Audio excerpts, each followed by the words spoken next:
I grew up in the Bellevue Boys Club in Bellevue, Washington.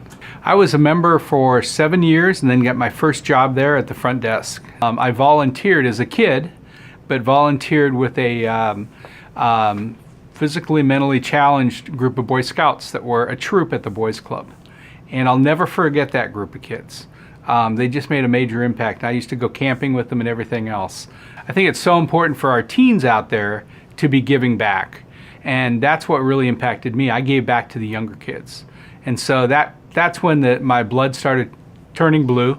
And I went to work part-time as in high school at the front desk and worked my way up from there. Well, I've been very involved in the Boys and Girls Club movement. I'm a Woodruff Fellow, and that basically changed my life when I got my master's degree through the Woodruff Foundation back in 1986. And then since then, I've been involved on several regional conferences, national conference. I'm heavily involved in the Professional Association of Boys and Girls Clubs. Years ago, we were known as a gym and swim, and that's what boys clubs and Boys and Girls Clubs were all about.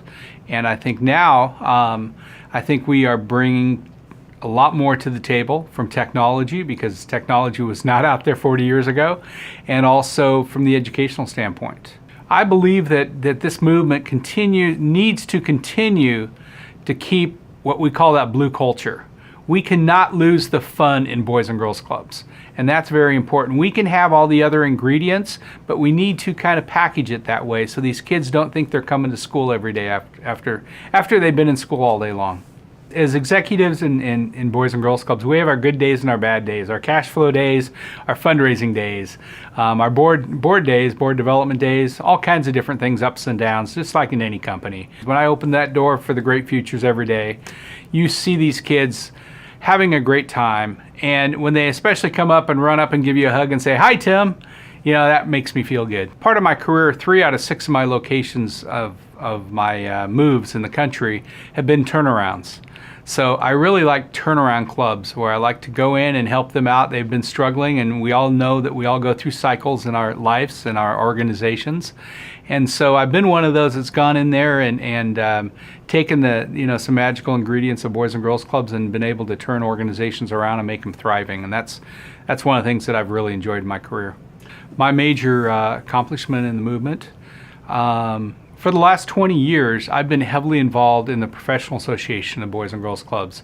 And I've really tried to work that. I've been on the National Board of Directors for many years and now the administrator of that program.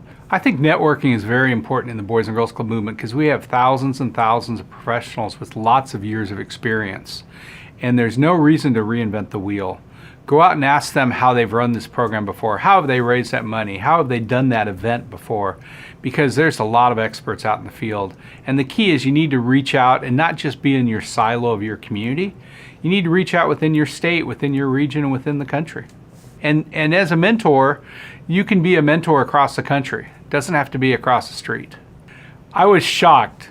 I was totally shocked, and that I was selected for the Masters of Mentors class this year. I have a lot of great colleagues that are on that wall at Boys and Girls Clubs of America and have done a lot of great things, and I'm now proud to be part of them.